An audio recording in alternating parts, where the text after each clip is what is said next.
Welcome, everyone, to Kingston WritersFest. My name is Trisha Knowles. I'm the Director of Marketing and Event Sponsorship for the festival, and I am so pleased to present and welcome you to event number 14, The Lost Boy Fiction.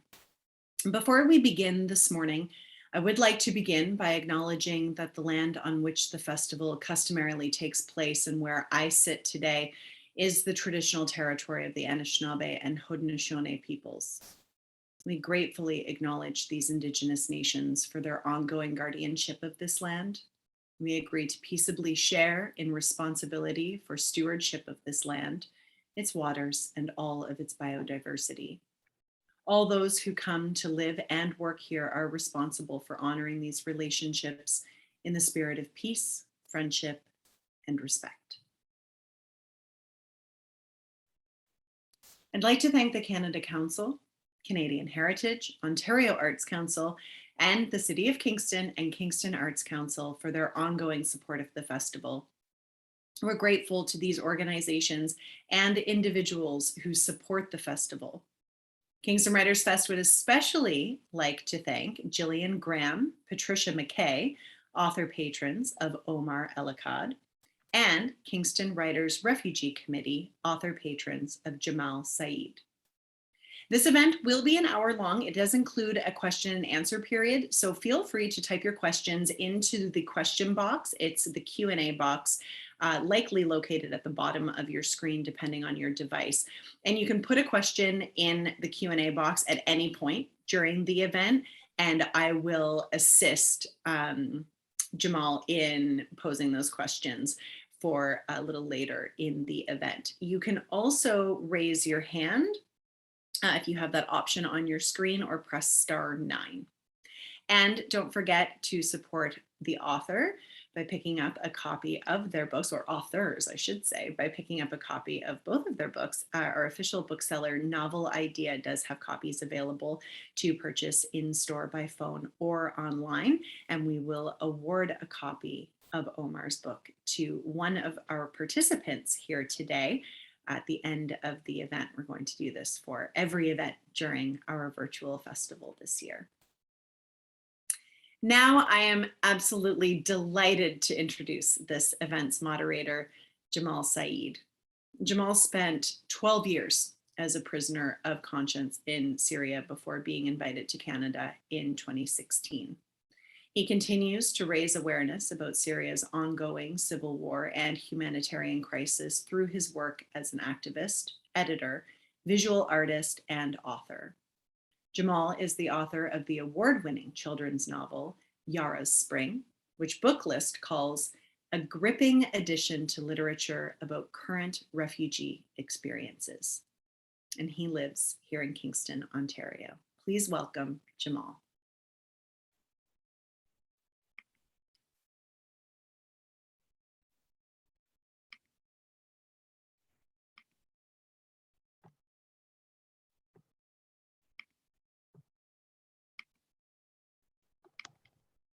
Do we have Jamal? Thank you so much, Sirius. Actually, the video doesn't open here. I think that you have somebody have to open it. Isn't that the way with virtual festivals? Yeah. You can't just walk right up on stage. Okay, it works now. There you are. Thank you welcome, so much. welcome. Okay, I'm so pleased to introduce Omar. Omar El Akkad is an author and journalist. He was born in Egypt, grew in Qatar, and he moved to Canada as a teenager. Now, Omar lives in Portland, Oregon. The start of his journalism career coincided with the start of the war on terror. And over the following decade, he reported from Afghanistan, Guantanamo Bay, and many other locations all over the world. His work earned a National Newspaper Award for Investigative Journalism and the Gough Penny Award for Young Journalists. His fiction and nonfiction writing has appeared in the New York Times, The Guardian, Le Monde, Guernica, GQ, and many other newspapers and magazines. His debut novel, American War, is an international bestseller and has been translated into 13 languages. It won the Pacific Northwest Booksellers Award, the Oregon Book Award for Fiction, the Kobo Emerging Writer Prize, and has been nominated for more than 10 other awards. It was listed as one of the best books of the year by the New York Times, Washington Post, GQ, NPR, Esquire, and was selected by the BBC as one of 100 novels that changed our world. His short story, Government Slots, was selected for the Best Canadian Stories 2020 anthology. His new novel, What Strange Paradise, was launched in July 2021. It's my pleasure and honor to welcome Omar using the words of his birthplace. Ahlan wa sahlan, Omar. Ahlan Beek, how are you? I'm good. Omar, my first question is, or my first demand actually. If I may suggest, would you mind starting by reading a bit from what I think is a powerful and wonderful book, What Strange Paradise? I would be honored.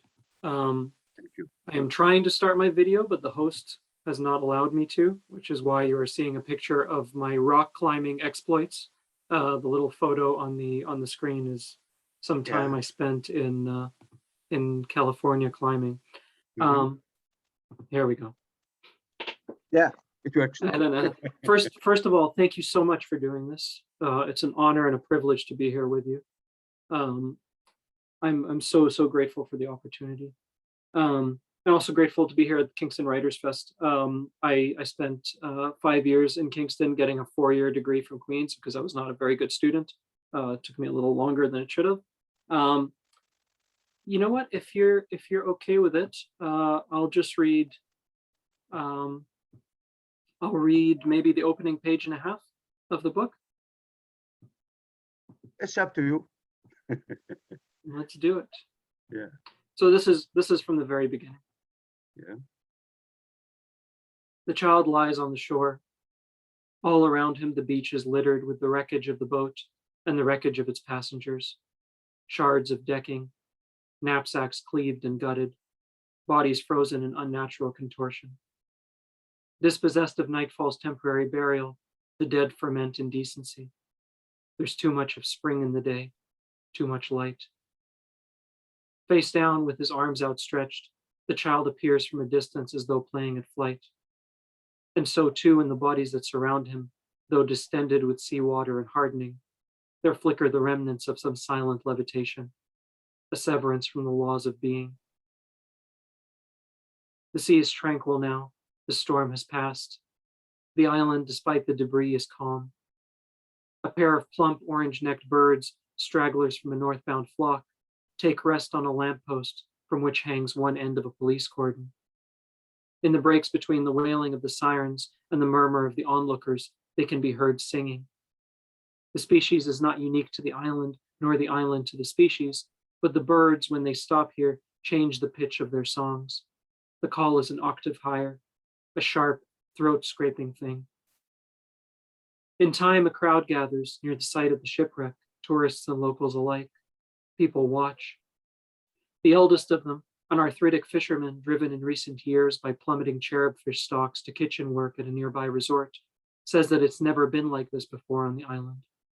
Other locals nod, because even though the history of this place is that of violent endings, of galleys flipped over the axes of their oars, and fishing skiffs tangled in their own netting, and once during the war, an empty Higginslander sheared to ribbons by shrapnel, the old man is still in his own way right. These are foreign dead. No one can remember exactly when they first started washing up along the eastern coast, but in the last year it has happened with such frequency that many of the nations on whose tourists the island's economy depends have issued travel advisories. The hotels and resorts, in turn, have offered discounts. Between them, the Coast Guard and the morgue keep a partial count of the dead. And as of this morning, it stands at 1,026, but this number is as much an abstraction as the dead themselves are to the people who live here, to whom all the shipwrecks of the previous year are a single shipwreck, all the bodies a single body.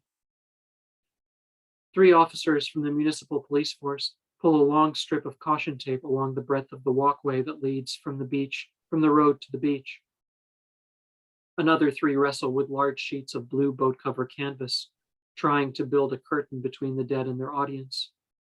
In this way, the destruction takes on an air of queer unreality, a stage play bled of movement, a fairy tale upturned. The officers, all of them young and impatient, manage to tether the fabric to a couple of lampposts from which the orange-necked birds whistle and flee. But even stretched to near tearing, the canvas does little to hide the dead from view. Some of the onlookers shuffle awkwardly to the far end of the parking lot, where there's still an acute line of sight between the draping and 4 television news trucks. Others climb on top of parked cars and sweep their cameras across the width of the beach, some with their backs to the carnage, their own faces occupying the center of the recording. The dead become the property of the living. Oriented as they are, many of the shipwrecked bodies appear as though to have been spat up landward by the sea, or of their own volition to have walked out from its depths and then collapsed a few feet later. Except the child. Relative to the others, he is inverted, his head closest to the lapping waves, his feet nestled into the warmer, lighter sand that remains dry even at highest tide. He is small, but somewhere along the length of his body marks the sea's farthest reach. A wave brushes gently against the child's hair. He opens his eyes. Thank you so much. Actually, it's a very powerful start for a novel or for a book. Now, can I ask, why did you choose this passage? The passage that you read? A few years ago, I wrote a book called American War, and then this is my second novel. And with both the books, the first thing that came to me was how the book would start and how the book would end. And I knew nothing in between. And so with American War, it was the same thing. I knew how it started, I knew how it ended. But with this book, with What Strange Paradise in particular, it was down to the paragraph. I knew what my opening paragraph was going to be. I knew what my closing paragraph was going to be. And everything in the middle was a blur that I had to work out for myself.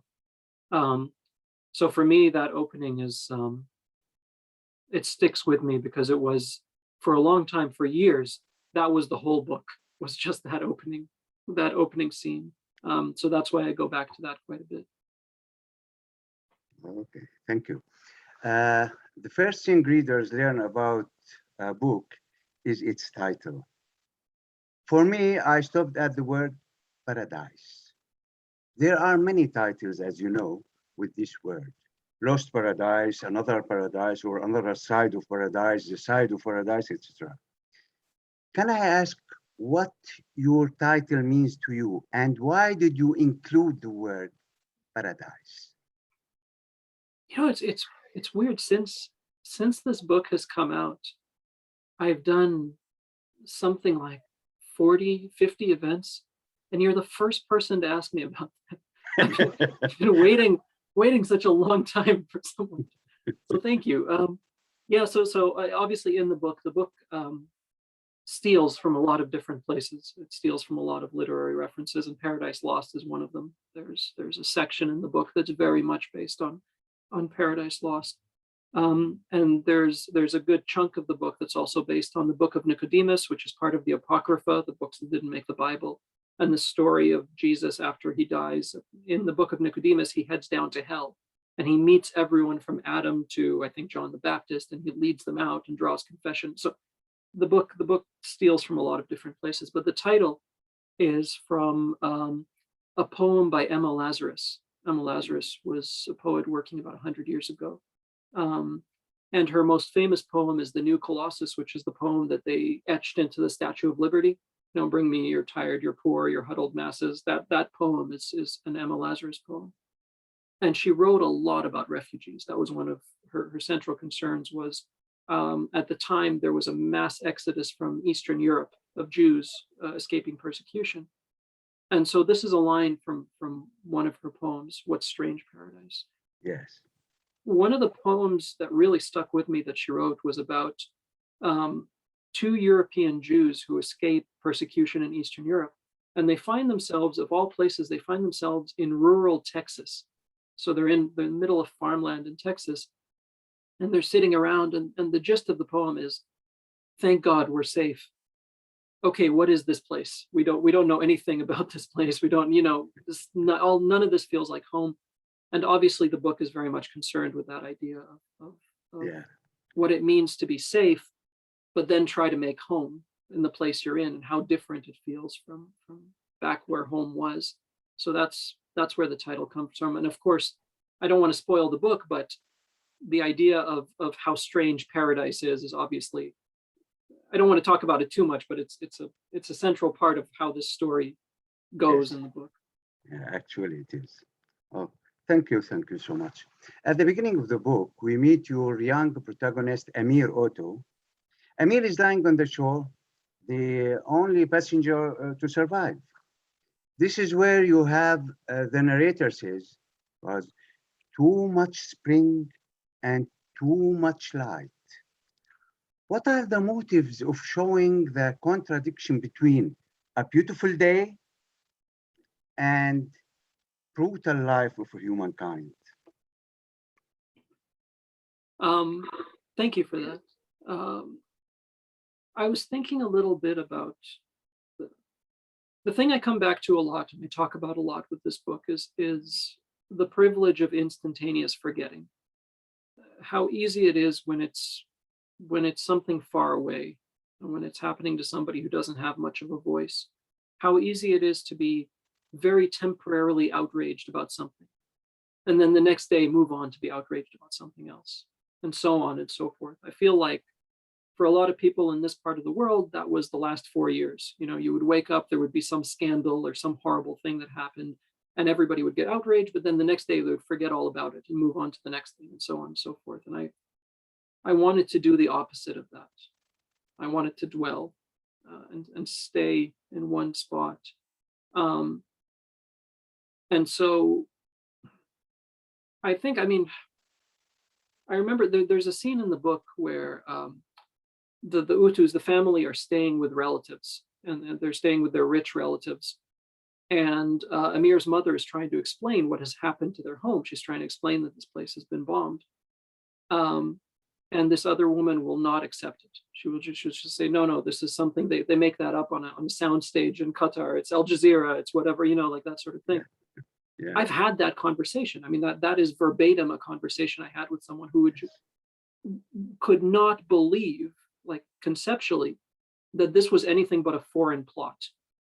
That they're trying, and depending on which part of the Arab world you're in, it's different foreign plotters. Where I come from in Egypt, it's always the Israelis and the Americans, and they're jumping everything the bad that happens in Egypt is always the Israelis and the Americans, which is fine, okay, whatever. But I wanted to write against that incredible motivation to not believe a thing is happening and to look away.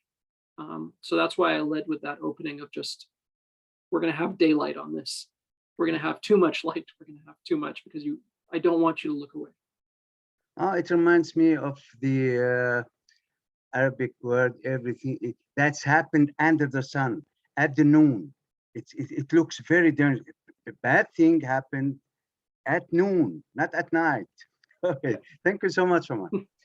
The first sentence in the novel is, the child lies on the shore. Actually, it reminds me of the photo of the real child, Alan Kurdi, drawn and found on the beach in Turkey. Did the famous photo of that child inspire you some way? I mean, it's seared into my memory. I first started thinking about this book, thinking about the things that led to this book in 2012. I was in Egypt. I was still working at the Globe and Mail at the time. And so I was in Egypt, and I was covering the aftermath of the Arab Spring in Egypt. And I was driving around with a friend of mine, an old high school friend, who was complaining about rent. The rent is too high. The rent is too high. And at one point I asked him, what's the price of an apartment, in your building, for example? And he said, well, do you mean the locals' price or do you mean the Syrians' price? I said, well, what is the Syrians' price? What are you talking about? He said, well, we've had these people come in and they don't have any choice. They have to be here. So you can charge them 3 times as much. What are they going to do?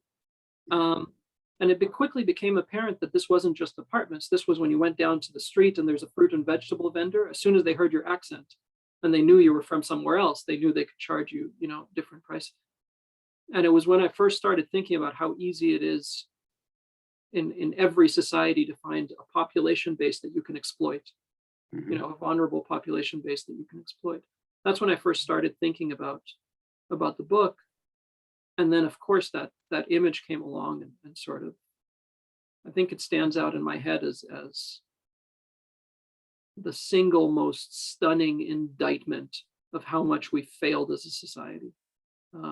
I think everybody has their moment where they sort of lose faith, and that was it for me. There was an image that came years later when I was working on the book of a man and his daughter who were trying to cross into the U.S. and they were trying to swim across, and it was a similar photo.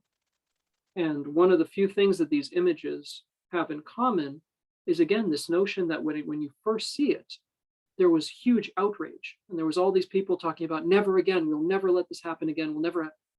And within a week or two, everybody had moved on to something else. And as sort of infuriating as it was to see what happened, it was doubly infuriating to see that we were going to let this happen again and again and again. That to me was the thing that sort of most forcefully caused me to write this book. Now, whether this book is going to change anything, probably not. Whether I had any right to do this, probably not. But that was what was driving me when I was writing the book. Thank you so much. Actually, your book met me many times. Once of them as a prisoner in many Syrian jails, and then as Syrian citizen living under dictatorship. I have experienced many of the same broken dreams, if you know, and seen many lives destroyed. As you show in your book, what is the message you are wanting to get across to the readers?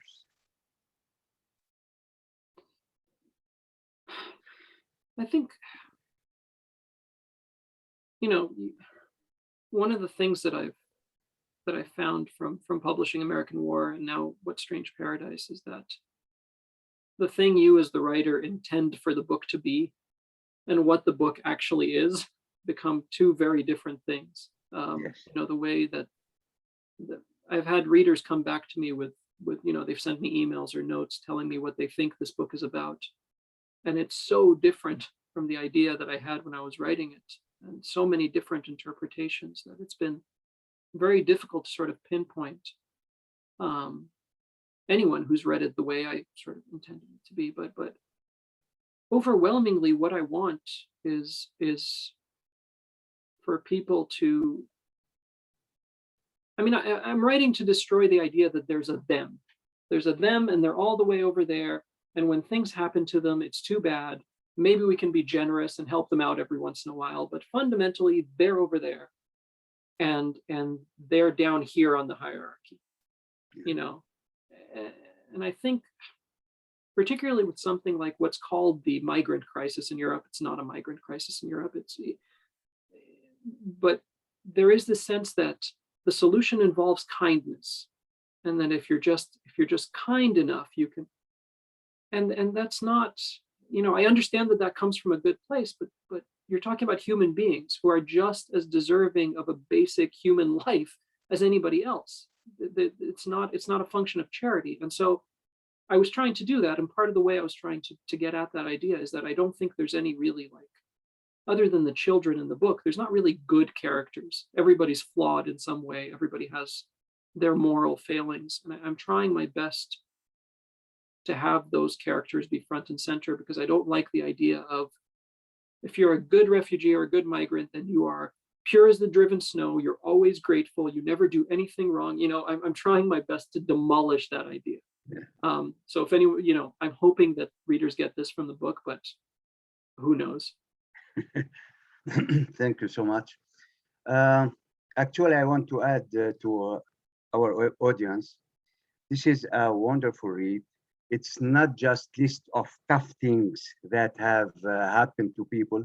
It's beautifully written with many humorous and artistic sense. Now, Omar, the smugglers in What Strange Paradise leave for Greece from Alexandria in Egypt, whereas most smugglers actually work from Western Turkey, as you know. Why did you choose Alexandria? There's a couple of reasons, none of them very good. Yeah. So I apologize in advance. One is that I wanted to get at some of the things that I'd seen in Egypt, growing up there and then going back. And not things that I'd seen from a distance, but things that my family members did and said have worked their way into the book. The other reason is the structure of the book. I talked earlier about the book of Nicodemus. There's a lot of sort of biblical things that work their way into the book underneath the surface. And because it keeps flipping before and after, the chapters keep flipping back and forth. I wanted to have that sort of New Testament, Old Testament back and forth. And so obviously the after chapters with a miraculous rebirth, and then the before chapters with an exodus from Egypt seemed to make sense as a kind of sort of structural way of setting the story. But it was mostly that the things I'd seen people say and do, a lot of them happened in that area. They happened in Cairo and Alexandria. And so I wanted to go back to that place. I always have a really hard time writing about Egypt because I'm from there. My parents, grandparents, dating back many, many generations. My dad loved Egypt. I mean, he grew up in El Hussein. He used to sit in Ahwat El Fashawi and listen to Naguib Mahfouz. And, he marinated in that place. He knew every poet, every storyteller, And I had to leave when I was 5 because my dad couldn't stay in Egypt anymore. He had to get out. The political situation was getting bad. And I remember actually we were at the airport. He had gotten a job in Libya.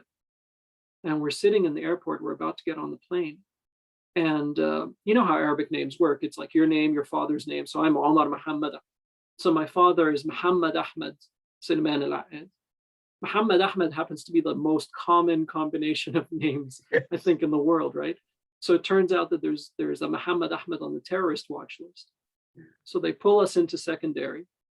We miss the flight. He ends up losing the job in Libya. A few weeks later, he gets a job offer in Qatar.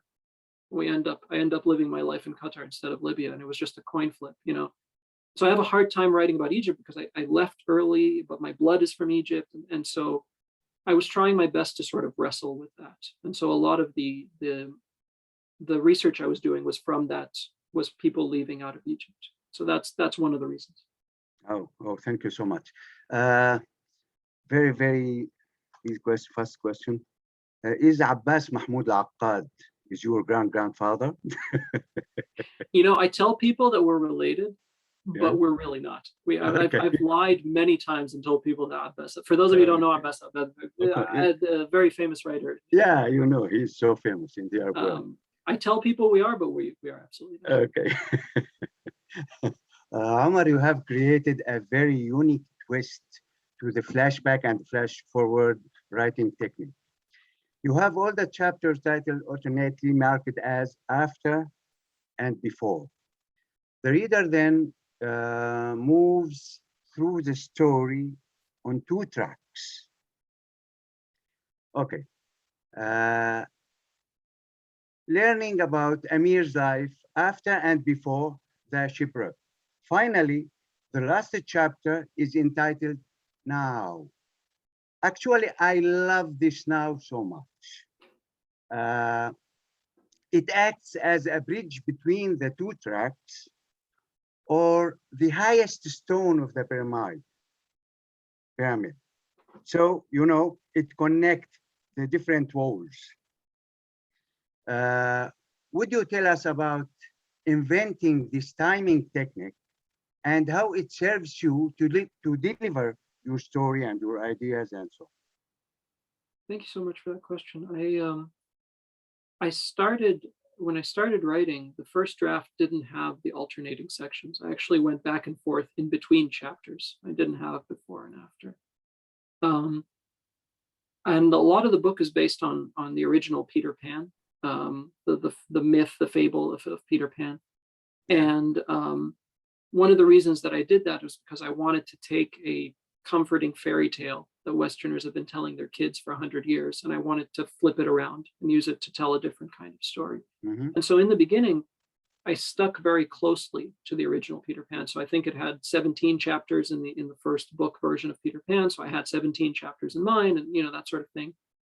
And then at one point, it came to me, for better or worse, it came to me that I wanted to split those up, and I wanted to have those parallel tracks, because there's things that the book kind of spoils the ending on the first page, and then it spoils that spoiling, and then it spoils that spoiling 5 or 6 more times. It kind of moves that way, and it became easier to do that within the context of going before, after. And it also allowed me to finish the before chapters with what is, to me anyway, what the chapter that sticks in my mind the most, which is the final before chapter. Mm-hmm. And once it started to work, once they started to sort of interweave, I knew that I was onto something. I knew that something was working here. And so I was very glad that but I stumbled onto it. It was certainly not like intentional from the get-go. It was, you get lucky sometimes, I think. Oh, thank you so much. So we can say that, does this mean you write the book many, many, many times? So you write the before and after, or a sequence, and then you divide it to before and after? Yeah, I with both American War and What Strange Paradise, with both those books, American War went through 12 drafts, so 12 rewrites. And What Strange Paradise, which is half as long, much shorter book, went through 8 rewrites. Mm-hmm. And these were not minor rewrites. These were big, structural change, move stuff around, delete entire chapters.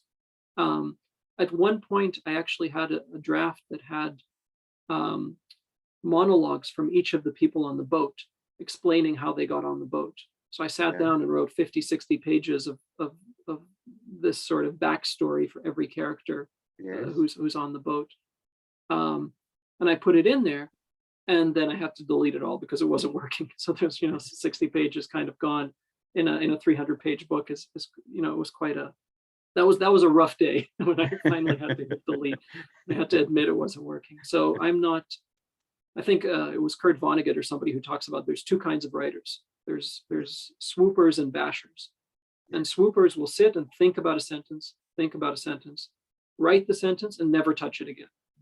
And bashers will write it very quickly and then rewrite it and rewrite it and rewrite it. And I used to think I was a swooper. I used to think I would just write it once and be done, but I'm very much a basher. I keep going back and editing to do this. So yeah, 8 drafts before we were done with What Strange Paradise. Oh, 8 drafts. Wow. Thank you so much. There's a Greek teenage girl, Vanna, who became Amir's friend and the protector. At first, they find it very difficult to communicate, as one speaks Greek and the other speaks Arabic. But they quickly find a way to get their ideas and concerns across. What do you want to deliver to us, to the readers, through their communication as innocent children? Does it have something to do with some adults being prejudiced against refugees? And there's hope for the children? Yeah, I should say I'm not sure if I write children characters well or badly. And certainly there's a lot of readers who will argue that I write children characters very badly, but I'm drawn to that part of life over and over again. In both my novels and a lot of my short stories. I think, for better or worse, I write about the things that make me angry. That's generally what I do. And the things that make me angry are very rarely individual things, individual selfishness or hatred. It's always systems. I'm always very angry at what systems are doing. Institutions, and I think a lot of times when I'm writing about that, I try to pass it through the prism of childhood, because I think childhood is the time of our only real honest interaction with the world, before we've learned how to lie properly and how to tell ourselves lies to get through the day and all of the things we need to do to sort of navigate the world as adults. And so I think the collision of these systems that are based on a kind of fraudulence, they're based on lies, they're based on a very sort of warped view of the world, colliding that with the honesty of childhood. I don't know why I keep doing that, but I do. I keep doing that. And I think it just casts the injustice of it in a starker light. These two kids, a lot of their interaction in this book, because again, like you said, they don't speak the same language. A lot of that is based on the time I spent in Qatar. Qatar is only 10% Qatari. 90% of the population has come from somewhere else because they want the oil and gas money. And so when you're growing up in that environment, you're at the playground and you're trying to communicate with the other kids, but my best friends growing up were Somali, Indian, Pakistani, and Italian. And so you're sitting there and you're sort of like making hand gestures when you first meet them, and you're trying to sort of communicate that way. So a lot of that worked its way into the relationship between Vanna and Amir in the book. I have a question from Larry now. Omar, my sense from your previous novel is that you are very much interested in the idea of safety and danger.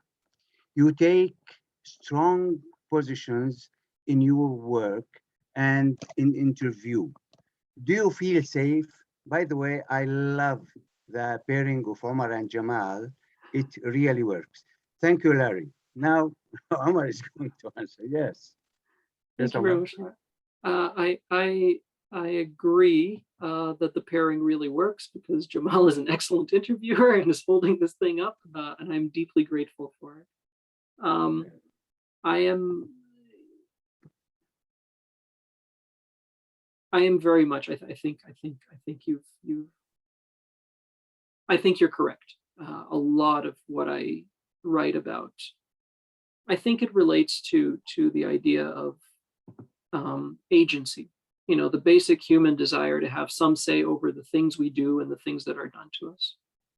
And what happens to a human being when you take agency away, when they no longer have control over these things. And with American War in particular, it was about what happens to a person if you take agency away and they become a bad person as a result. How do we think about somebody who's in that position? And I think that's what made it a somewhat difficult work, because at the end of the day, you're being asked to empathize with somebody who does something really horrible. It's from my personal perspective on these issues as it relates to my life. I think, Jamal, I'd love to know how you feel about this. Whenever people talk about citizenship and sort of, what country you associate yourself with, the first thing I think of is that kind of, I don't know if this was a universal Arab thing where we used to talk about the power of passports. How powerful is your passport? My Egyptian passport, I need a visa to get anywhere, right? I need to fill out the little form where, the Americans asked me if I was ever a member of the Nazi party from 1939 to 1945, and I have to check no, and they do that. Whereas when I have a Canadian passport, it's a really powerful passport. You can get in without visa. We used to have these conversations all the time. And because part of the thinking about citizenship and my relationship with the nation state was so pragmatic. It wasn't about, the great sort of sense of kinship with the country and all of these things that a lot of my favorite literature is about home as being, and I never thought of it that way.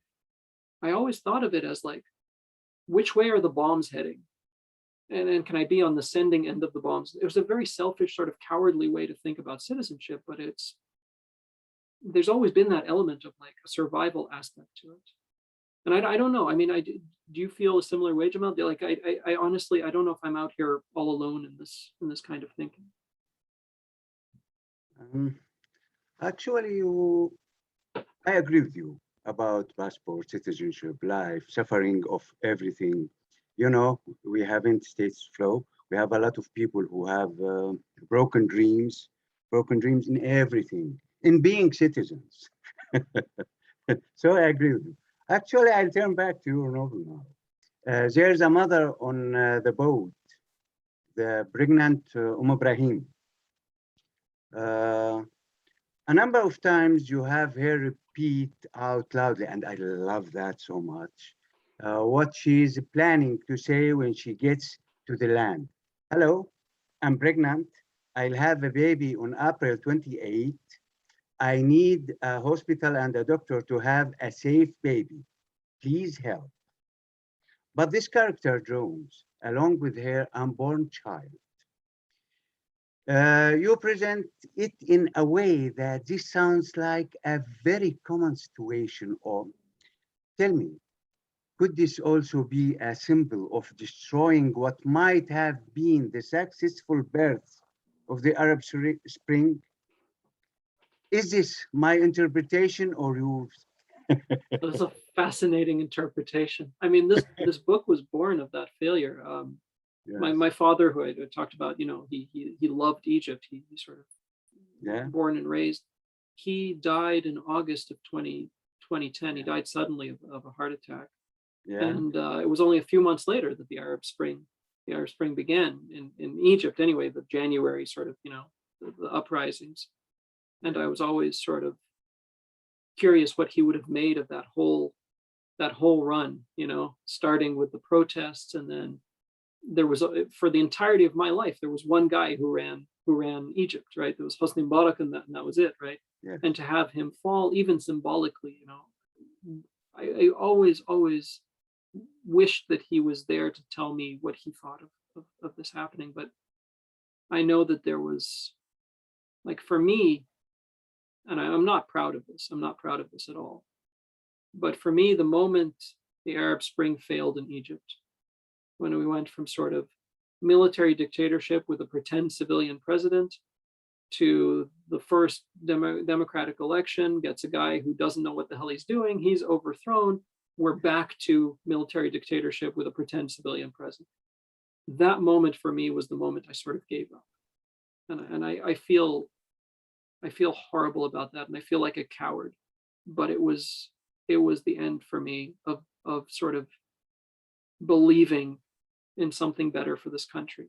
And I think it's going to take a long time, if ever, before I start thinking in terms of what could be the next, you know, the next catalyst for democracy. Yes. But there was definitely an element of that when I was writing this book, of just how much sacrifice went into this attempt to create a better world, and how just magnetic the old world was, how it managed to just grab it again. You know, that was a real heartbreaking moment for me, and obviously it worked its way into the book. Oh, thank you. Not a question, but a comment on some of the humor that is sprinkled throughout your narrative, which for me leavens such a difficult topic. When Amir is challenged to speak the local language, he falls back on the only English he knows from Ibrahim. He hears from Ibrahim. And he said, hello, I'm pregnant. I'll have a baby on April 28th. I need a hospital and a doctor to have my safe baby. Please help. I mention this again, Omar, because it's actually a very funny and a tragic scene at the same time. And I both laughed and cried when I read it. It's very entertaining. Thank you very much. That was another one of those things where it wasn't working for me until I did the before and after. And once I split it up into before and after, then I could make that moment actually work. But yes, it's not a completely depressing book. It's like a 90% depressing book, but there's that 10% just hanging on. Actually, I don't know if anybody describe a book as a smart book. It is a smart book. Now, I'd like, yeah, I'd like to ask you, you have a long history, 10 years as a journalist before writing your first novel. Was there any internal conversations or conflicts between Omar the journalist and Omar the novelist? Was there a long learning curve for you? And finally, does one inform or help the other to do, or do you find the training of one getting in the way of the other? You understand me? Absolutely. Oh, Absolutely. thank you. Thank you. So yes, Omar the journalist was very angry at Omar the creative writer because Omar the journalist was doing real work that paid the bills, while Omar the creative writer was wasting all of our time writing fiction on the side. Fiction has always been my first home since the age of 5 or 6. I wrote my first short story and I was hooked. And one of the reasons I was hooked is because, you know, I'm one of those people who doesn't have a very good answer to the question, where are you from? I was born in Egypt, but I left when I was 5. And I grew up in Qatar, but I could never become a citizen of Qatar. And then I moved to Canada, but I didn't get there until I was 16. And now I split my time between the US and Canada. So it's very hard to have a sort of solid answer. But you go into fiction and you can move the borders around. You can do whatever you want. You can create a fictional world that maybe fits your experience. And so I was hooked from a young age on fiction. My degree from Queen's is in computer science. I am horrible. I cannot code. I don't know. I didn't deserve that degree at all. But I spent all my time at the student newspaper. And that's where I got my education at Queen's, was at the student newspaper. Yeah. And I graduated with enough of a portfolio that I could land a job at the Globe and Mail. And I got lucky because I spent the next 10 years there. One of the things it does is that it gives you different kinds of education. It gives you a writing education because the editors of the Globe and Mail, if I put one more adjective than I needed, they were going to cut it out. If I wrote one sentence more, they don't care. They don't care about my creative writing instinct and my, you know, none of that matters at all. The other kind of education is that, you know, I spent time covering the invasion of Afghanistan. I spent time covering the military trials in Guantanamo Bay. I got to go and see a sort of first draft of history, which has influenced everything I've written in fiction ever since. But during the whole 10 years as a journalist, I was writing fiction the whole time as well. I wrote 3 novels before American War that I'm never going to try to get them published or anything. They're not very good. They just sit on the hard drive. But fiction was always there for me.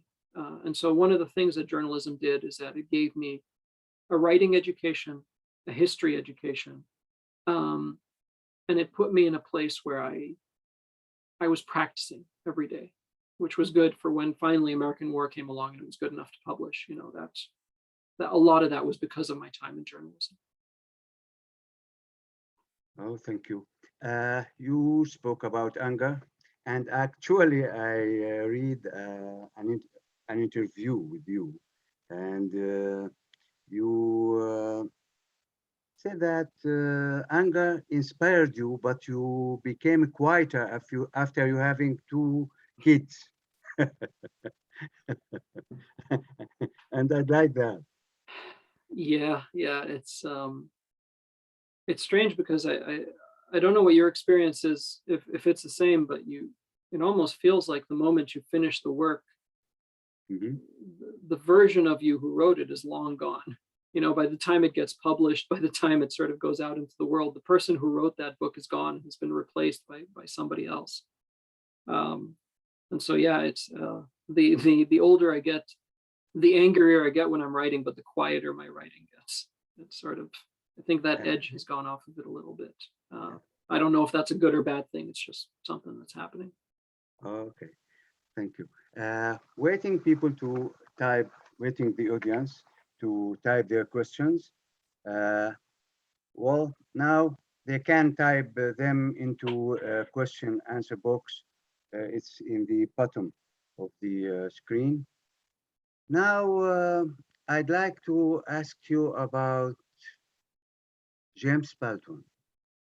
You show that you are admired with James Baldwin. The question is, did he have any kind of impact or inflection on your writing, or is there anybody else you feel that he has an impact or inflection in your writing? I mean, Baldwin is certainly up there. Mhm. I think one of there's sort of streams with Baldwin of people who are huge fans tend to identify with one element of.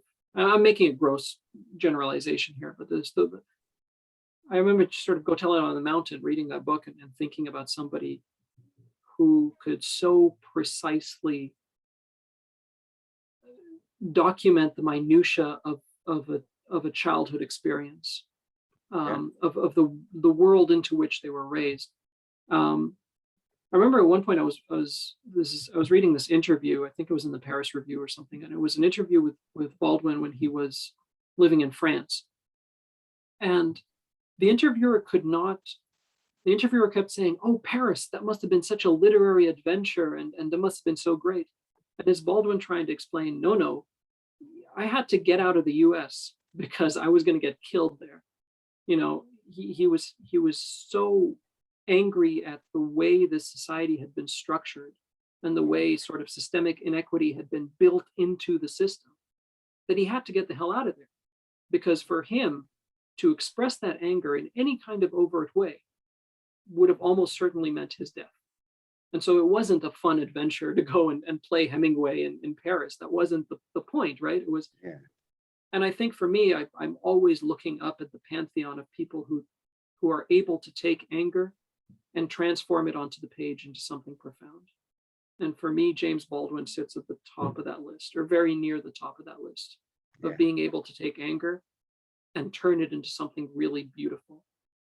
A lot of times I take anger and I just turn it into more anger on the page, and you can sort of see it and it's getting away from me, and it doesn't make for great writing. So certainly he's one of the people I look up to and will never match, but I try to head in that direction. Yeah, thank you. We have a question from Barbara Bell. Always curious about what Omar might be working on now.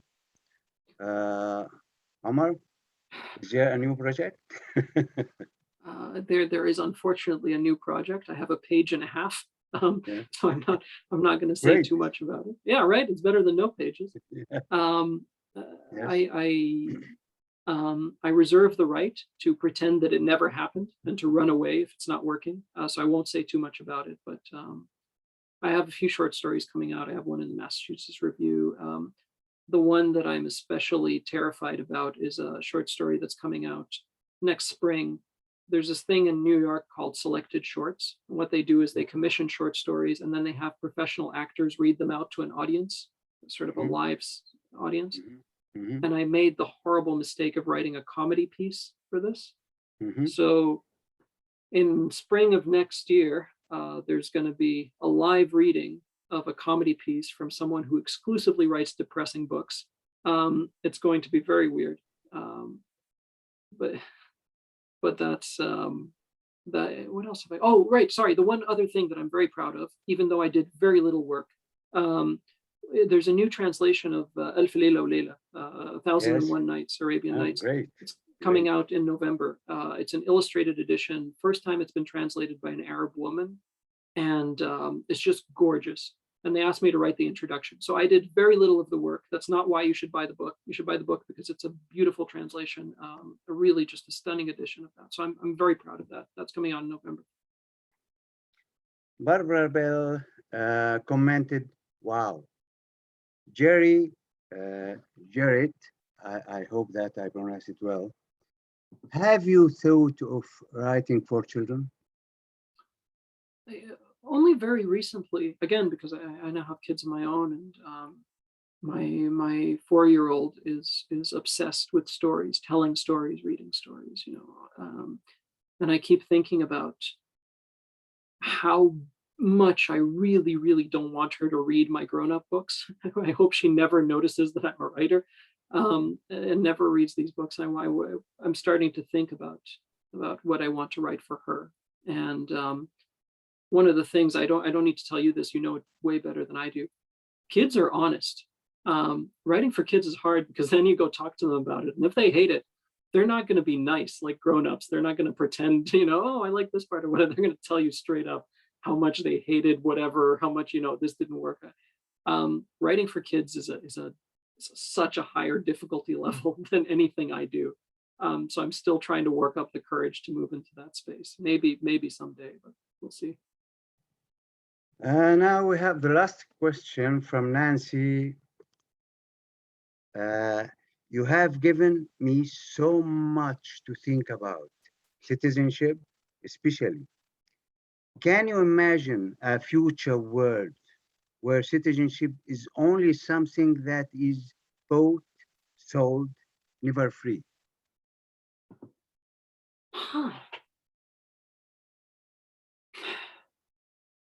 So I spend a lot of my time thinking about, like, Yeah. I know how there's capitalists, right? There's people who believe in the invisible hand. I Yeah. very much believe in the invisible foot. I believe in as much as possible breaking down borders and the onus being on the state to explain why you can't come somewhere rather than you having to explain why you should, right? And then obviously that makes me an idealist, and a lot of people will disagree with that, but that's where I stand on the spectrum of human movement. I think if we can create a society where money flows freely, then we can create a society where human beings flow freely. I don't think it's beyond our grasp. That said, I mean, there are lots of situations, including in this country, where already, citizenship is something that's bought and sold. There's a lot of countries in the West where there's 2 lines, or maybe 3 lines. There's sort of regular immigration line. There's refugee applications, which are, in some cases, it's like winning the lottery. In some cases, the quota is so small that you're sort of, that's a really difficult. And then there's the investor track, right? Then there's I have a bunch of money and I'm willing to invest. There's sort of schools in the West where children are enrolled who have never been to that country, and it's you pay and you sort of, then you have a track record of having spent time in the country. And I don't think it's particularly far-fetched to imagine a future where citizenship is bought and sold, because the present has a lot of that going on right now. I don't want to be cynical about it, but there's that it's not a stretch for me to think in those terms, because that happens quite a bit. Oh, thank you so much, Omar. It was amazing answers and amazing time with you. And actually, we have a lot of questions, but we have to delay it for another time. Thank you so much. It's an honor and a privilege. Thank you so much for taking the time. Thank you. Thanks so much to Omar El Akkad and Jamal Saeed, both of you. What a brilliant conversation. And I do want to remind you that both of their books are available for sale now at Novel Idea in downtown Kingston. If you're joining us from outside of the Kingston area, we do invite you to support your local independent bookseller. I would like to congratulate Mary Carlson, who is the winner of a copy of What Strange Paradise. So we'll have a complimentary copy of Omar's book for you. And I do want to thank you, our participants, for joining us, for supporting Kingston Writers Fest in this virtual format, and to remind you to check out our website for the rest of the great lineup. The festival continues today and tomorrow. Tonight is The Big Idea. And in this unscripted year, we are taking the opportunity to use the big idea to address the situation unfolding before our eyes. And that is the ongoing crisis of Afghans seeking to escape violence and come to Canada, hosted as always by the brilliant Carol Off. That is tonight. And I'm going to put a link up in the chat for you if you'd like to pre-register for that event. There's a suggested donation, but cost is never a barrier. So it is on by donation or pay what you can. We want as many people to be involved in this conversation moving forward. And thank you again to both Jamal and Omar. Thank you to everyone else, and we'll see you at the rest of the festival this weekend.